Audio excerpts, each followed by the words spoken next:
Welcome to another episode of Corporate CPR, where we breathe life back into your organization, projects, and processes, giving you insights to recovery and avoiding corporate mortality events. Today, we'll be talking about whether you should be considering return to work, and joining us to contribute to the conversation is Doug Campbell-John. Welcome, Doug. Thank you, Jenna. Thanks for having me. Yeah, so glad you could be here. Can you share with our audience a little bit about your background? Absolutely. So currently I'm the CEO and founder of a company called Airspeed. Our mission is to help employees feel more connected and celebrated, and we do that through a family of Slack apps.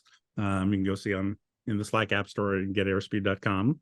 Prior to that, my last company was acquired by LinkedIn back in 2015. We were a company called FlipTop doing machine learning for sales and marketing.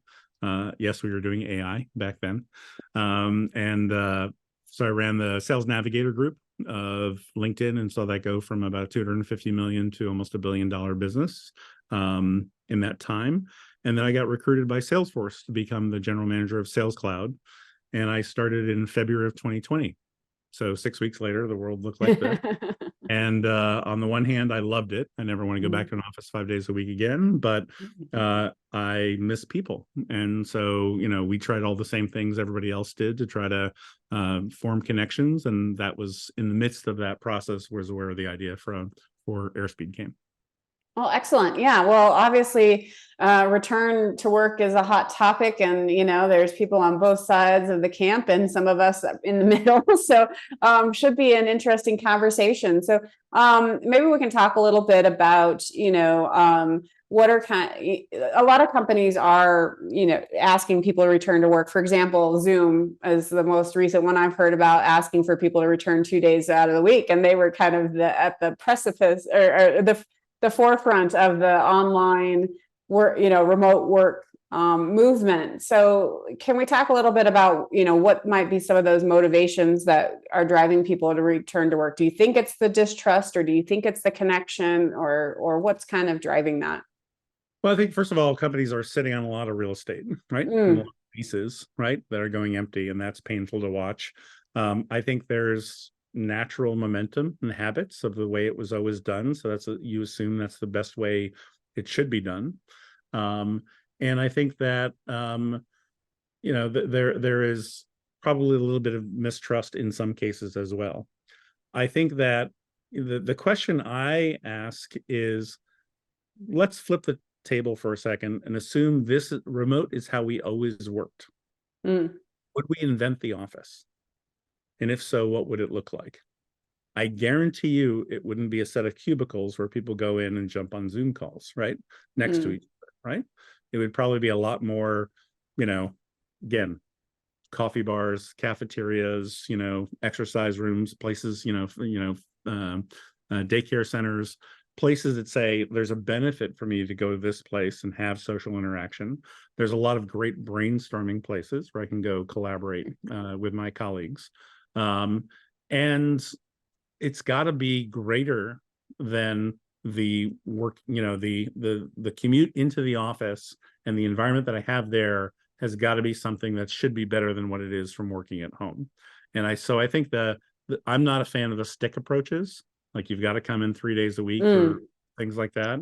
I'm a big believer of get your work done, however you get your work done, wherever you get your work done. And if, you're going to be more productive in an office, and come into an office. And if you think that you're going to have better interactions, figure out that schedule. We personally at Airspeed, I mean, we're a smaller company, but we don't have any offices, but we spend that money and we put everybody on a plane once a quarter and we go somewhere fun. So we just went to Vancouver, spent 4 days together there.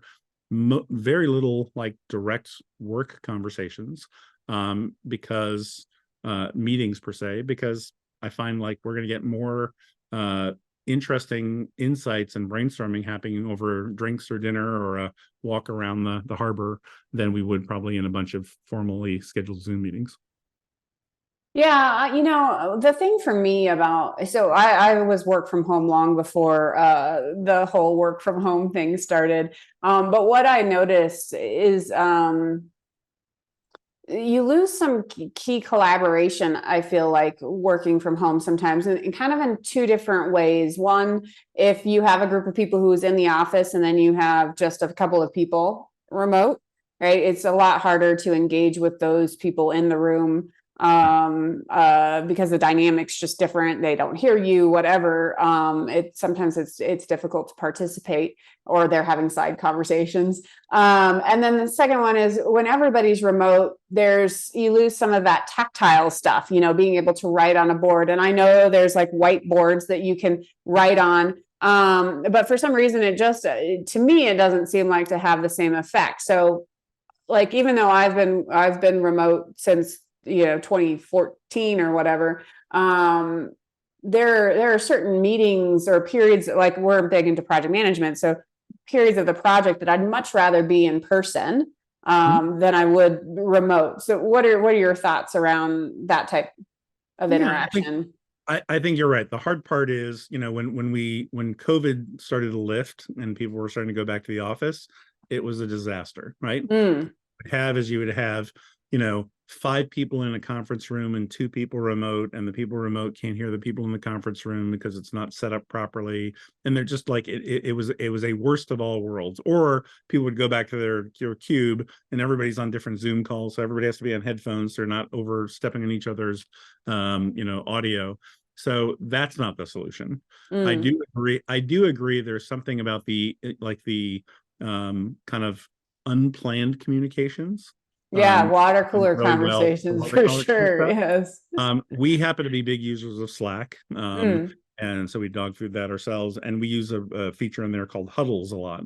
So one of the things that we'll often do is, hey, like I need to have a conversation. I might start in Slack and quickly realize this isn't high enough bandwidth, right? But I don't want to have to say, let me go schedule a half an hour Zoom call with you.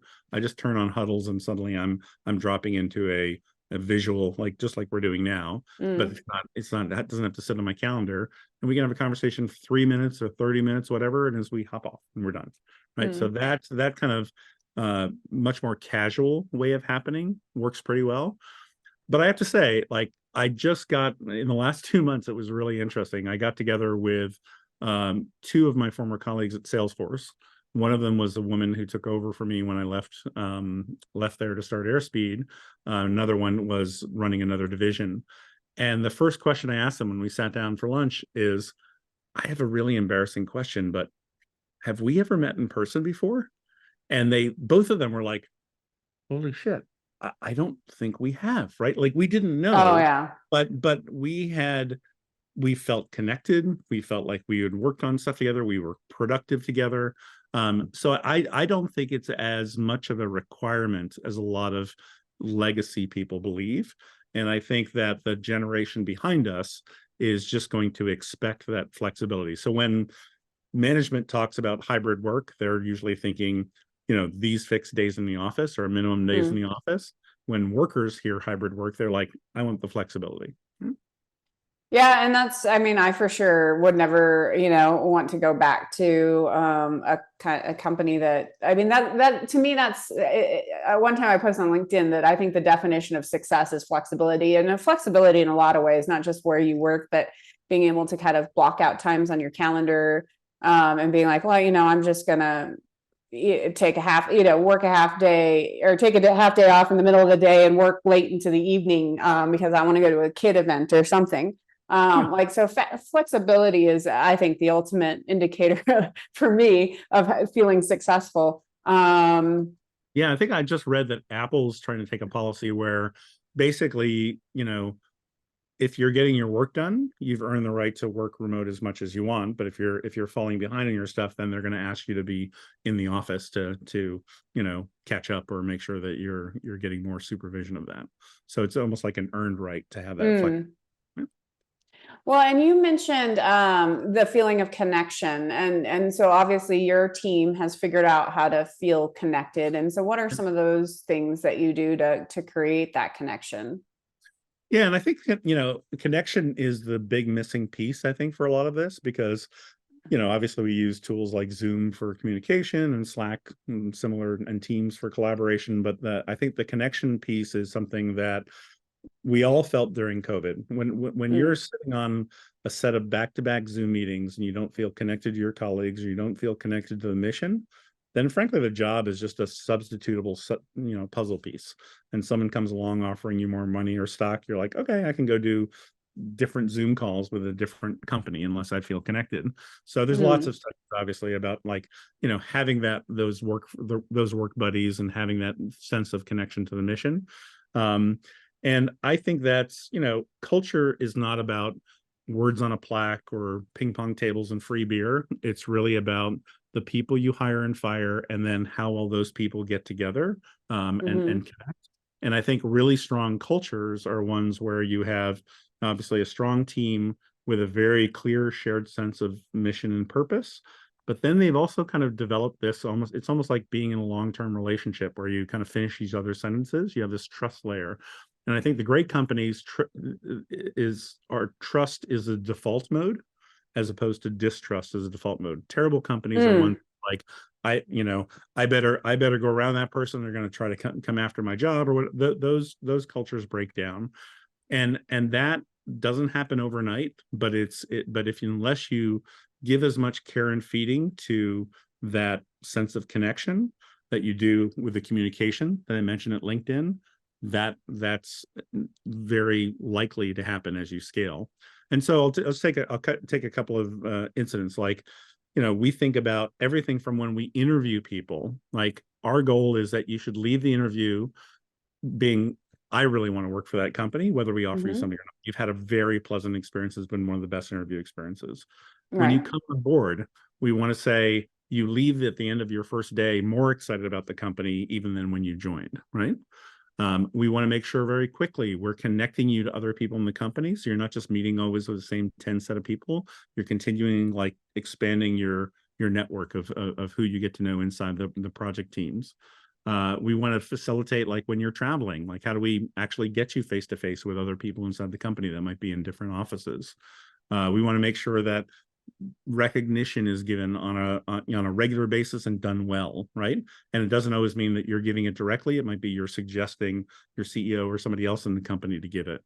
And then finally, like, just even fun stuff. Like, we used to do this thing at LinkedIn. We'd go around the table and we'd say, like, what's a personal win for you from last week, and a shout out.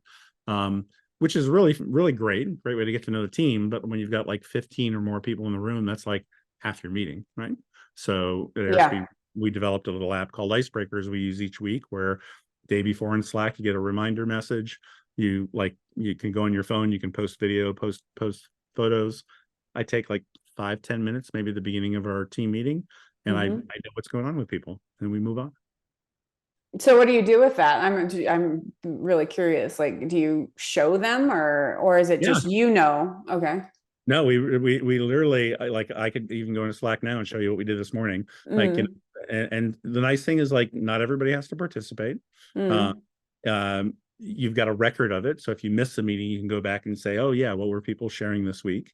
You've got photos, so it's not just a description of your new puppy, your baby, your, spouse, your house, whatever. You get to mhm, see that stuff.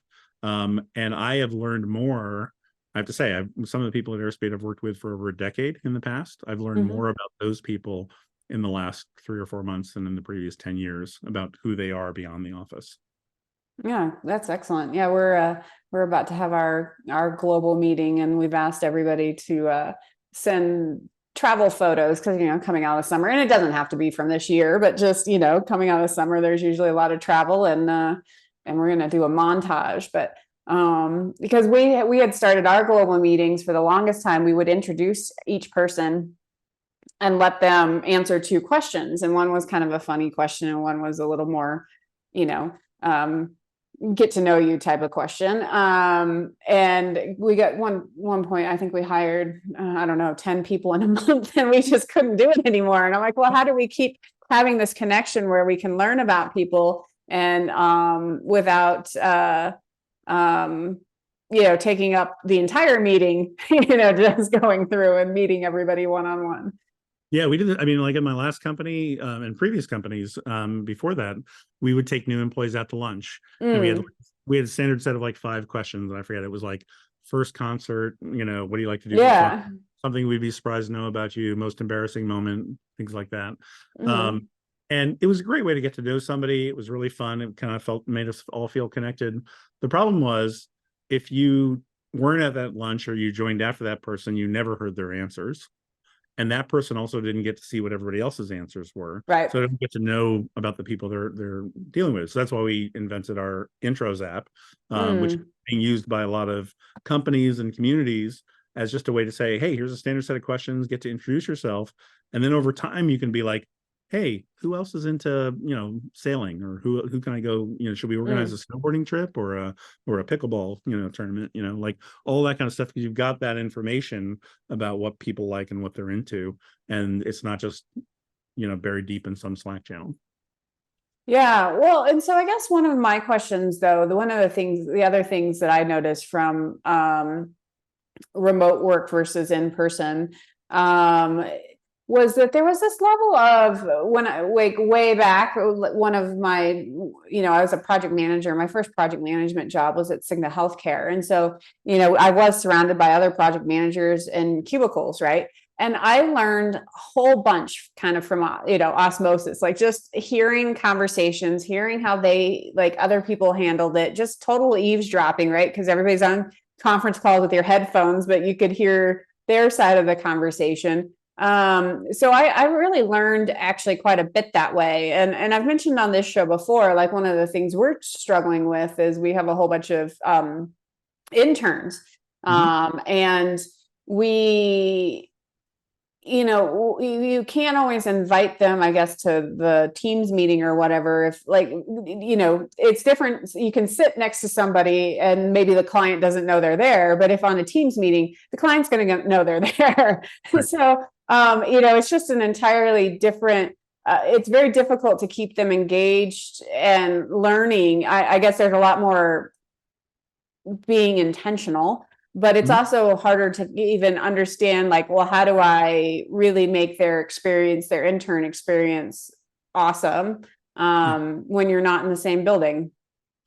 Yeah, it's hard. I mean, and those are the people who are just entering the workforce are the ones that I have the most empathy for, because I mean, I have the good fortune of having had a decent sized career, and having a certain, understanding and knowledge of how to get things done. And in some cases work with people that I've worked with before, and the trusted bond is already there. So that's always, a lot easier. I think that, like, there are definitely tools that have been invented or coming out. Like, we use an app called Rewatch, which records all of our all hand meetings and does transcriptions of them and puts them into folders. We do the same thing for design meetings. So if anybody is like, because we've got people in 5 continents, so if anybody's like, I couldn't make that because of the time zone, or I missed something, I can quickly go into highlights and see what I missed and get a summary of that meeting. And it's now using AI to kind of pull out the highlights there. For salespeople, there are products like Gong, which has been a blockbuster success in the world of sales tech, where reps are recording their calls, and you're getting these insights about, like, how much is that rep listening versus talking, and extracting, like, what are action items or what were objections. So if you were like a new sales rep and you're coming into a company, you're like, okay, how do I sell against X company? I can go into this system and say, show me 5 calls where people have handled objections about this competitor, and learn that way. So I think there are things where technology can help, and in some ways do things that you couldn't get in person. But there's ideally a blend of the both is, I think, what makes the most sense. No, that's really kind of interesting with the redoing the your global meetings as well.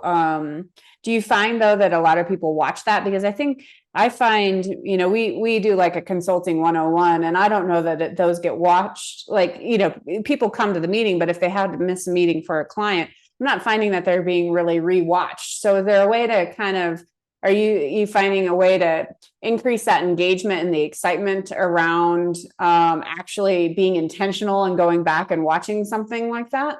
Well, I think if the summary is good enough, and one of the things that I love about AI is AI is particularly good in these large language models at extracting in summaries. And said, here's a transcript of the entire call, and you can say that call about. It's pretty good at saying, like, here are the things that are doing that.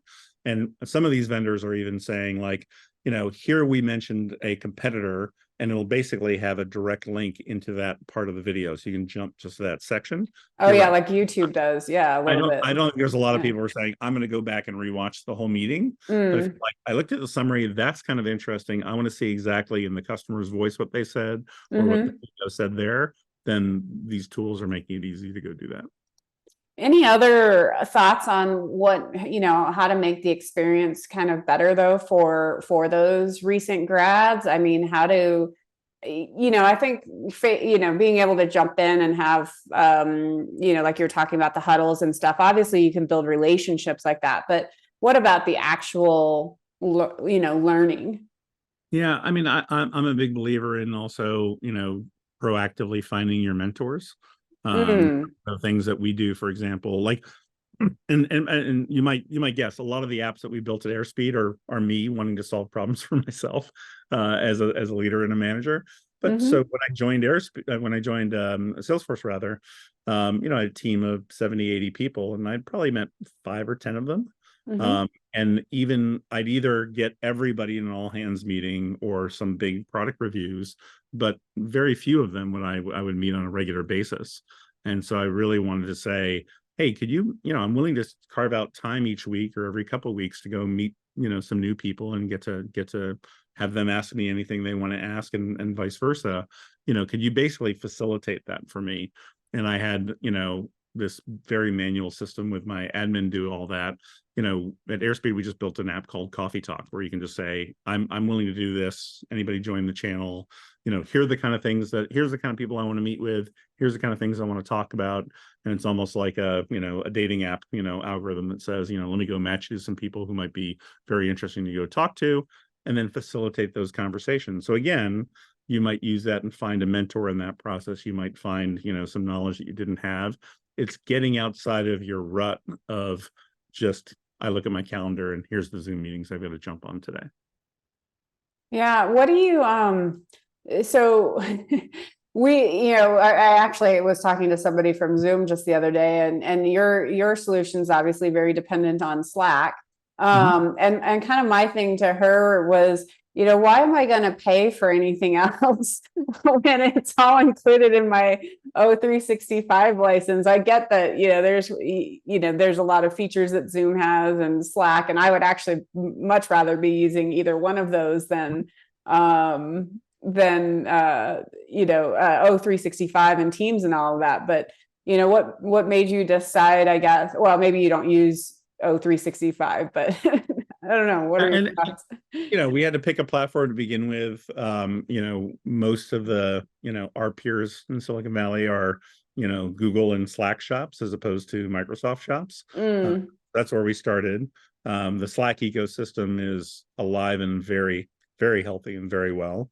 So, even if we just cracked a fraction of that, we've got a massive business. But ultimately, we wanted to just we'll go to where the users are. So we'll eventually have versions for Teams. We'll have a mm, standalone web and mobile version. So we just want to meet our customers where they are. nice. Well, what do you think kind of the biggest benefits that you've seen, or maybe I should say unexpected benefits of working remote? Have you found anything that Oh, kind of surprised you? I think a ton of stuff. I think first of all, it just makes it opens the entire world to you for hiring, right? Mm, So we have found amazing employees, as I said, in 5 different continents, and the folks that we just, if we only restrict ourselves to Silicon Valley, as LinkedIn used to do, you're much. You're going to pay a lot more, for certain mm, employees, and B, you're going to be competing against Google and Meta and Tesla and all these other companies. It's going to be really challenging. mhm. So that's been massive for us. And in fact, I don't know of a single startup that started in the last 2 years that isn't remote first or remote only. Um, I think that the other one is just kind of a recognition that, like, we trust people. We believe people are adults and they can make their own decisions about their work-life balance. And I don't care whether you work 2 hours a day or 20 hours a day. I care that the work gets done, and I Yeah. don't care where it happens. And so I think that in general, I think people are having better I'm not crazy about the term work-life balance, but work-life harmony or whatever you want to call it, Right. because they don't have to be like, oh shit, I have to go take this morning off because I have to take my, child's doctor's appointment, or I have to rearrange my schedule here. You're like, okay, I'm going to work a little earlier, work a little later, and I'm going to go make these things happen that happen in our life. And I think in general, the people I talk to that are have that flexibility are a lot happier and a lot more balanced around that. Um, well, I guess one of the things though, you mentioned like, with the flexibility, do you ever find though that there's, I guess, people are passing each other and it is hard, like you go to connect with somebody and they happen to be offline, maybe they're not working the morning or whatever. I mean, do you ever see repeated instances of that? It's far less than I would have imagined. And we've got folks in Taiwan, India, London, Mm. Brazil, right? Like all around the globe. We try to schedule our team meetings and engineering meetings at a time that's, sensitive to everybody. We don't always get everybody who's going to be able to jump on a plane and, come across the world to be in our quarterly offsites. We get most people, but some people, if you're in India and you've got young kids, you might not go for a 3-day trip to Utah. Mm. But for the most part, it works surprisingly well, and because of tools like Slack and huddles and things like that, we've found the ability that there's not much of a lag in terms of our ability to kind of close the loop and make that stuff happen. So for me, the trade-off is absolutely worth it. I would never do a fully in-person company, or force people to go do that. Mm-hmm. I think as we scale, we will like one of the things we do is we say, hey, listen, you've got a budget to go outfit your home office. You've got a budget to go work at a co-working space. If you're like, hey, listen, I need to get out of my house, it's too small. My kids are there, my husband's there, whatever it is. I need some sanity. Go to a co-working space. We'll pay for that as well. And as we scale and we get pockets of people in different locations, Mm-hmm. probably open up some spaces where people can get stuff done. One of the companies that actually during COVID, Gong, that I mentioned, did this brilliant thing where they found the locations around the country where they had pockets of people, and they found pizzerias that were willing to rent out open up the store from like 8 a.m. till like 3 p.m. Okay. And the ones that would just be open for dinner, and they'd just basically rent them out and they'd say, okay, we're going to go use your Wi-Fi. We're going to get free pizza for lunch or whatever. We'll pay you this. It was kind of their co-working space. So they kind of ad hoc that. We've had other companies that are using our Maps app that say, hey, listen, HR wants to give a budget. If you've got more than 20 people in a 50-mile radius, we're going to give you X amount of dollars per employee per month for you guys to get together and go to the movies, go grab beers, go grab a dinner, and like help facilitate those local meetups. So I think that, again, that's about conscious culture and how do you kind of, make that stuff happen even when people may not be physically in the same office location. Have you found much lost, maybe in like the water cooler conversations? I know you talked about huddle, but I'm talking about just kind of that, how you see a group of people having a conversation, and so you go and join in on the conversation type of interaction. Yeah, it's kind of, what's really been interesting to me is I feel like, of all the companies I've ever done and been in, startups or large companies, this one, which is fully remote, is the most productive I've ever been in. And I think that we have no lack of brainstorming, no lack of creative ideas, and we have a ton of visibility. So for example, every time someone installs an app, we have a Slack channel that shows exactly, what app was installed by which company, who the company is, how many people were in that channel. So we're like have a real-time feed of how people are installing our apps. We have our customer success team who is using the rewatch program. So every time they talk to a customer, they ask permission, can they record that? And then they'll summarize that call and they'll say, hey, listen, we just had a chat with a customer. Here's the things that they gave us feedback on. Here's what they liked, what they didn't like. Here's the link to the rewatch thing. So in some ways, you can do all of that stuff, and we're doing it better than we ever did in person because we want to make sure that we're doing as best as we can to kind of have this free flow of information. And Mhm. so I just find that we're less siloed than we were than if you were in person. You're like, okay, the marketing team sits over here, the engineering team sits over here, the finance team sits over here, and they're talking amongst themselves. But because they're having that verbal communication, it's not sitting in an environment like Slack or Teams where other people can also learn from what they're learning. So I think we've got a lot more shared knowledge in some ways than what we had when we were in person. But we still, don't get me wrong, when we get together, we used to do ski offsites in my last team, and I always used to joke that it takes somewhere between 3 and 5 hours to drive to Lake Tahoe from San Francisco. Mhm. There's more work that's going to happen in that car to and from the ski area and on the ski lifts than probably would happen in a week in the office. And that just again, unstructured time is also really good. Yeah. So where do you think the world will go after this? I mean, do you have any ideas on what the future might look like? Yeah, I mean, I think if you look at the trends, office space, like companies are continuing to reduce their footprint on office space. And many companies have either given up the footprint entirely, like you'd look at Yelp and folks like that, or gotten it to a point where they've made an estimate like, okay, we think roughly 15% or 30% of our employees, are going to come in at any one time. So we need enough capacity for that. So they've basically gotten to a point where even if they wanted to go back to 5 days a week, they don't have the office space for it right now. They'd have to go back and expand their office footprint. I also think that to that earlier question, like what would the office look like if Mm. we had designed it? Salesforce again, Mark and Brent Hyder, who's the chief human resources officer, did a brilliant experiment. I thought they actually bought a religious camp in the Bay Area, and they were converting it into a retreat center, right? So you would say, I've got a team of 30 people. We just want to get together for 2 days and talk about our, plans for the next fiscal year. You go there, there's meals, there's massages, there's yoga, and everybody's getting a room. You've got big office, big open meeting spaces, lots of whiteboard. It's actually what I think the office looks more like Mm. going forward, is really about like what the question you have to ask yourself is, what is better in person and what is better remote, right? Right. And I think that for a lot of people, not having an environment where people are walking by their cube and just interrupting their deep thought work and things like that is a better environment. But for when you want to go say, I need a bunch of people to get together and go solve a problem that's more than a 1 hour call, then being on site makes a lot of sense.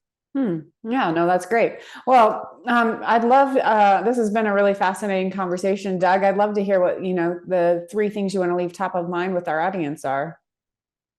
Yeah, I think the first one is, what we've talked about. I think you can't leave culture to chance. Mm. Um, so I think you have to be very deliberate. And I would think, I always think about it almost like the Kaizen, the Japanese process of continuous improvement.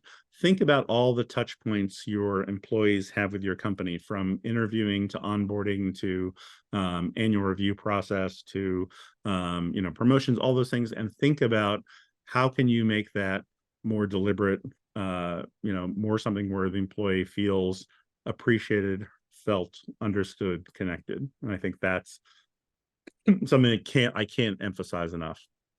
I think the second point is, as I said, culture isn't about words, on a plaque. I think Enron, in fact, had their in the lobby, it was etched in their value system, and one of them was integrity. So obviously that was bullshit. And it's really about who you hire and who you fire. So people are Mm. everything. And I think finally that's really the role of a startup CEO, certainly, and I think the role of even managers in lines of business in larger corporations is MVP. It doesn't stand for most valuable player. It stands for money. Like, let's make sure I'm actually not Mm. running out of cash if I'm a startup, or I'm got a I'm creating a viable business unit if I'm in a larger company. Vision. Let's make sure everyone knows where we're going, because the further out I can look and work backward from that, the less thrashing we're going to go do along the way, and Mhm. the more people are going to be able to plan and be calm, right, and not have to have this whiplash process. and then of course people. And I obviously put those in reverse. For me, it's always people first. Oh, excellent. Well, thank you so much for your insights. Where can folks learn more about what you do or get in contact with you? Absolutely. So we're just at getairspeed.com. I'm very easy. I'm D, the letter D at getairspeed.com if anybody wants to email me directly. And if you want to try out any of the apps, all of our apps, we're in early access period right now for this year. So they're all free. And you can either find them on the website or find them in the Slack app store. Awesome. Well, thank you so much for your time today. Thank you very much, Anna. And to our audience, until next time, keep your organizations healthy.